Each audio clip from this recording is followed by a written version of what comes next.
మరి ఈరోజు అవినీతికి పాల్పడి ఎమ్మెల్యే బామర్ది చెప్పినట్లు డబల్ రిజిస్టర్ చేసి డబ్బులు తీసుకొని ఇదో దర్జాగా టేబుల్ మీద కూర్చున్నటువంటి రమణారావుని వెంటనే విధుల నుంచి తొలగించాలి, ఇక్కడ డ్యూటీ నుంచి తొలగించాలని చెప్పేసి ఈరోజు సిపిఐ పార్టీగా డిమాండ్ చేస్తున్నాం. ఈరోజు అనంతపురం నగరంలో ఎమ్మెల్యే వారి అనుచరులు అనంతపురంలో స్పష్టంగా ప్రజలకు కనపడుతోంది. ఈ సంవత్సర కాలంలో మరి ఎక్కడ చూసినా దందాలు, డబుల్ రిజిస్టర్లు జరుగుతున్నాయి.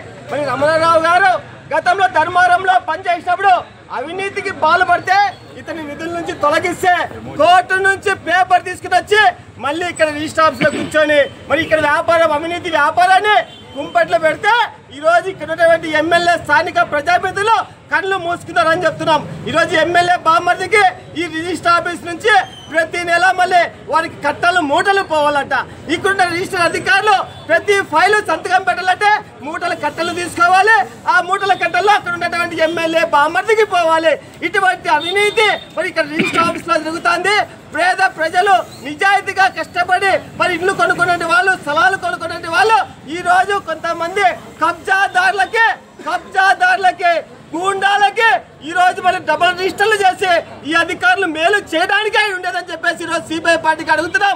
ఇప్పటికైనా సరే చంద్రబాబు నాయుడు గారు చెప్తున్నాం, మీది సుపరిపాలన అన్నారు, తొలి అడుగన్నారు, మళ్ళీ అడుగన్నారు.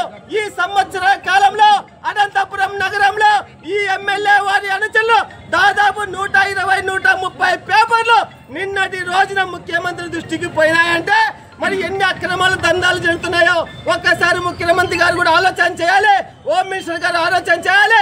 ఇక్కడ ఉన్నటువంటి రిజిస్టర్లు కూడా మరి డిఆర్ఓ గారు వెంటనే కలెక్టర్ గారిని పంపించాలి. కలెక్టర్ గారు డబల్ రిజిస్టర్ అనంతపురంలో ప్రతి ఒక్కటి క్యాన్సల్ చేయాలని చెప్పేసి ఈరోజు సిపిఐ పార్టీగా డిమాండ్ చేస్తున్నాం. లేకపోతే ఈ అవినీతికి వ్యతిరేకంగా, ఈ గుండాగిళ్ళకి వ్యతిరేకంగా, ఈ దౌర్జన్యాలకు వ్యతిరేకంగా, ఈ కబ్జాదారులకు వ్యతిరేకంగా కమ్యూనిస్ట్ పార్టీగా పోరాటం చేస్తామని చెప్పేసి ఈ సందర్భంగా ప్రభుత్వానికి హెచ్చరిస్తున్నాం.